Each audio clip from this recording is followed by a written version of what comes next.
প্রধান মেহমানের আগমন, আশিক হুজুরের আগমন, প্রধান বক্তার আগমন, আশিক হুজুরের আগমন, শুভেচ্ছা স্বাগতম।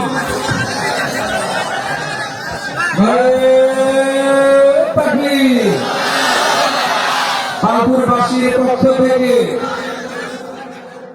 আমার প্রিয় রাজশাহীর গোদাগাড়ির পালপুরের ভাইয়ারা, কেমন আছেন আপনারা সবাই?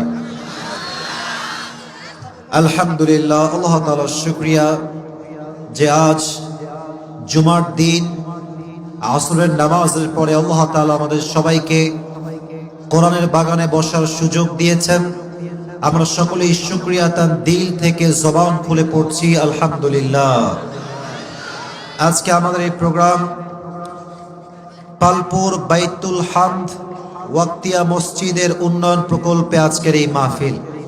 যতটুকু আমি জেনেছি এবং আমি বুঝেছি, আজকের এই মাহফিলকে অ্যারেঞ্জমেন্ট সব ঠিকঠাক করার জন্য, মাহফিলকে বাস্তবায়ন করবার জন্য সবচেয়ে পরিশ্রম এবং মাথার ঘাম যারা ফেলেছে তারা আমার কলিজার টুকরা যুবক ভাইয়েরাই ফেলেছে। কথা ঠিক আছে কিনা বলো?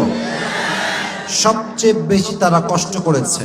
আমি দোয়া করি আল্লাহ তাআলা প্রত্যেকটা যুবককে ইসলামের সৈনিক ওমরে ফারুক রাদিয়াল্লাহু তাআলা আনহুর মতো কবুল করুক। আমরা সবাই পড়ছি আমিন।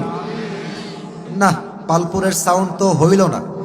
আমি তো একটা ওয়াজে বলেছিলাম যে Rajshahi is a brand and the people of Rajshahi they are very smart. ঠিক আছে কিনা বলো? এটা ব্র্যান্ড পিপলদের সাউন্ড তো এরকম মরা মার্কা হইলে চলে না। আমরা শুধু গোদাগাড়ির সন্তান নই, আমরা রাজশাহীরও সন্তান। আর আমি অলওয়েজ বলি, বুকের পাটা দিয়ে বলি, বুকের সাহস নিয়ে বলি, রাজশাহীর সন্তান আমরা কাপুরুষের সন্তান নই, আমরা সবাই বীর পুরুষের সন্তান। যুবক ভাইরা, আওয়াজ তো এত আস্তে হলে ওয়াজ ভালো হবে না। দিল থেকে এবার পড়েন তো সবাই রাজশাহীর সাউন্ডে, বলেন সবাই আমিন। আর ভি জোর সে বলো আমিন। যতটুকু আমি জানি, পালপুর যুব সংঘ আজকের এই মাহফিলকে বাস্তবায়ন করবার জন্য অনেক পরিশ্রম করেছে। তারা অনেক প্রচার প্রসার করেছে এবং তারা সর্বোচ্চ চেষ্টা করেছিল মাহফিলটা রাতের বেলা করার জন্য। তো শিডিউল ফাঁকা না থাকার জন্য আমি বাধ্য হয়ে মাহফিলটাকে আজ দিনের বেলায় দিয়েছি। তো আমি আশা রাখবো এদেরকে আপনারা সহযোগিতার হাত বাড়ায় দিবেন।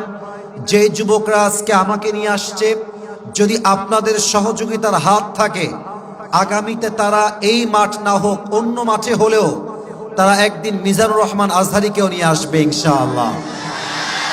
আল্লাহ সেই তৌফিক আমার যুবক ভাইদেরকে দান করুক। পড়েন সবাই আমিন। প্রিয় আমার কলিজার টুকরা পালপুরের ভাইরা, টাইম ইজ ভেরি শর্ট। সময় খুবই অল্প, কথা হবে কম, বুঝতে হবে বেশি। লম্বা চড়া বক্তব্য দিলেই মাহফিল সফল হয় না। কথা হবে কনস্ট্রাকটিভলি, সাজানো গোছানো পয়েন্ট ভিত্তিক কথা।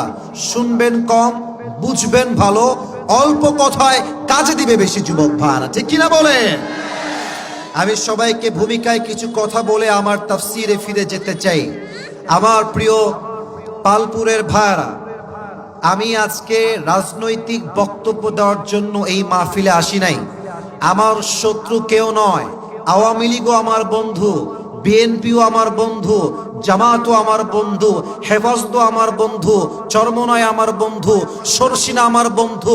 কারণ আমার প্রথম পরিচয় আহলে হাদিস নয়, প্রথম পরিচয় আওয়ামী লীগ নয়, প্রথম পরিচয় বিএনপি নয়, প্রথম পরিচয়